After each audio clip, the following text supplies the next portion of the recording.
welcome to ShowMeTheCurry.com. I'm Hital. I'm Anuja, and today we're going to show you how to make gluten-free Gulab Jamuns.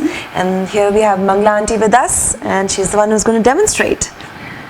Yes, and before we start, we just make sure that everything is clean. The whole kitchen surface is totally free of any contaminants. What I usually do is I work with allergy-free food first. Okay. Then make anything else which has maybe wheat or nuts or whatever else in it. But it's the safest practice to work with allergy-free food first, and then put it aside, cover it, and make sure that no cross-contamination can take place. And that way you know that your spoons, nothing is going to touch something else. Right. And so we'll get started with these Gulab Jamuns. These are occasion foods which you will enjoy at a party or a birthday or festival. Yeah. And actually they don't taste very different from the other Gulab Jamuns. Right. So you can make them for the whole family if you like. How nice. And who doesn't like Gulab Jamuns? Yes. And when the child with allergies has to go for a party or a dinner or something, it's nice to carry a bit of dessert for them also. Yes. So true. So this is good to have. It lasts in the fridge for a number of days, so you can adjust the quantity. What we do is we take 1 cup of dry milk powder, which is fat-free, instant dry milk powder, and add 2.5 tablespoons of cornstarch to it, 1/4 teaspoon of baking soda, and then we mix the dough with yogurt. We're going to put little yogurt at a time? Yes. So we need roughly 3 tablespoons depending on the consistency of the yogurt. Sometimes it is thick, sometimes not so thick. That's 1 tablespoon? Yes. I need 1 more. Okay. But if we can help it, the thicker part of the yogurt works the best. Thicker part is always better. Yes. That's 2 tablespoons in there? 2 tablespoons. Now you can put in 1 more. Okay. And that's 3 tablespoons.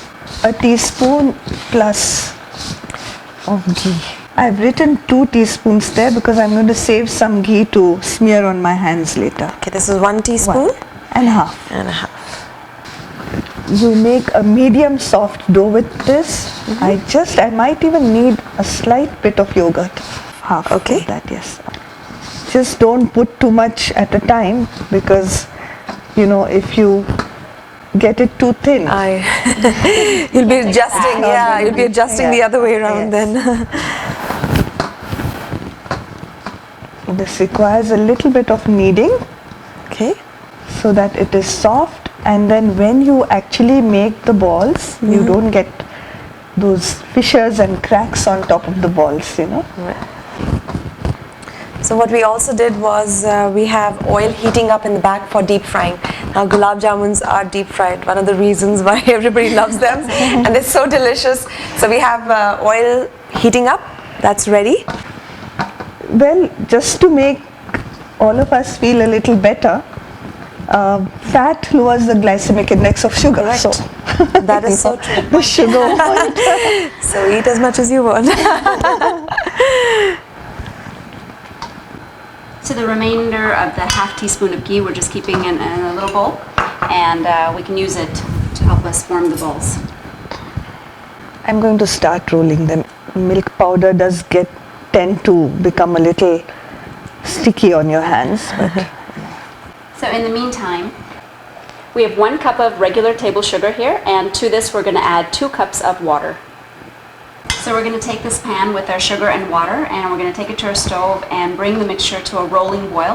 Once it comes to a rolling boil, we're going to continue boiling. You can set your timer for 5 minutes, and you want the sugar to be completely dissolved and be boiling for 5 minutes. Whenever I'm making 2 kinds of Gulab Jamun, suppose there's a big occasion and you don't want to make everything gluten-free and make a limited amount of gluten-free Gulab Jamuns, and then you make the rest with the flour. Right. What I do is I make round ones. My gluten-free ones are round like this. Oh, okay. And the others, I make them elongated. Oh, okay. So that, even if people leave bowls Yes. Your child should never pick up some other bowl by mistake. Right. Yes. It's a great tip. So it's always better to have some kind of a distinction. Our sugar syrup has come to a boil, rolling boil. We're going to set the timer for 5 minutes and continue boiling.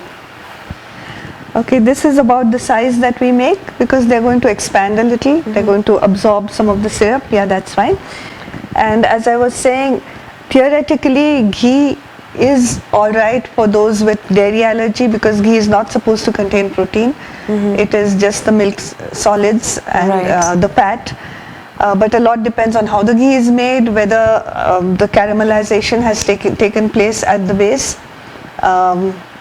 And whether the residual, that there is no chance of any residue of protein in it. I make ghee with organic unsalted white butter. Okay. And I make that at home. Yeah. But this is something that each one has to decide, Right.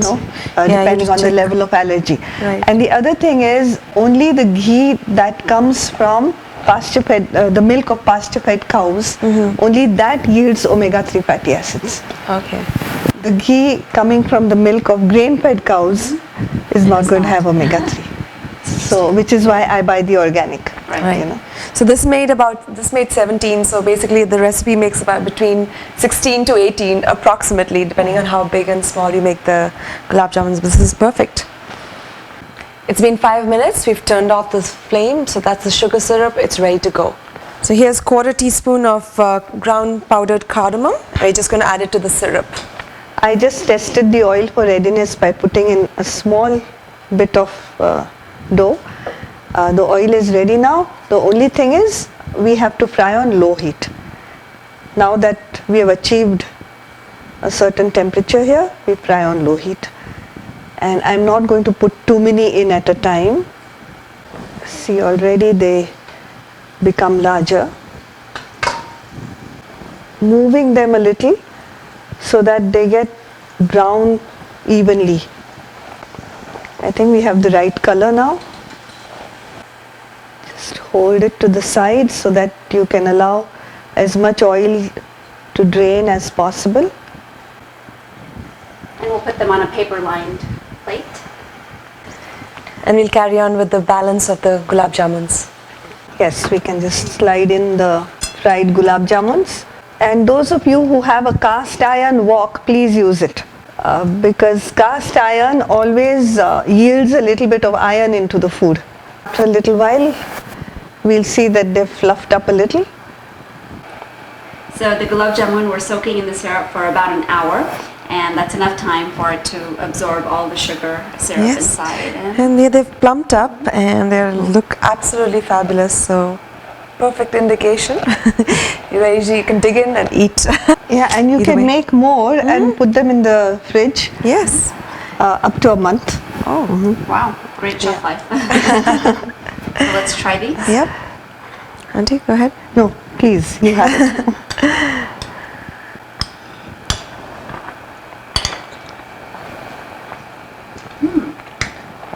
Small pieces, fine. Very soft. I think it's perfect. Very, very good. So. And the texture of it is nice and cottony. Now, again, when you're frying these, be sure you fry them at a very low temperature. That'll prevent the little hard Edges. Middle. The middle part. Yes, that the sometimes core. burns up core. Yeah, I mean we can't specify enough, for gulab jamuns. In our regular gulab jamun video also we keep mentioning Yes, the temperature regular of the ones. oil is the key to making good gulab jamuns. So And you cannot fry the regular ones on high heat either. Yes, no. They have to be done low on low heat. and very even heating. So excellent, very, very nice gulab jamuns. So thank you for sharing this recipe with us, Auntie. Thank you. Thank you. And join us again on another episode of ShowMeTheCurry.com. Adding a pinch of spice to your life.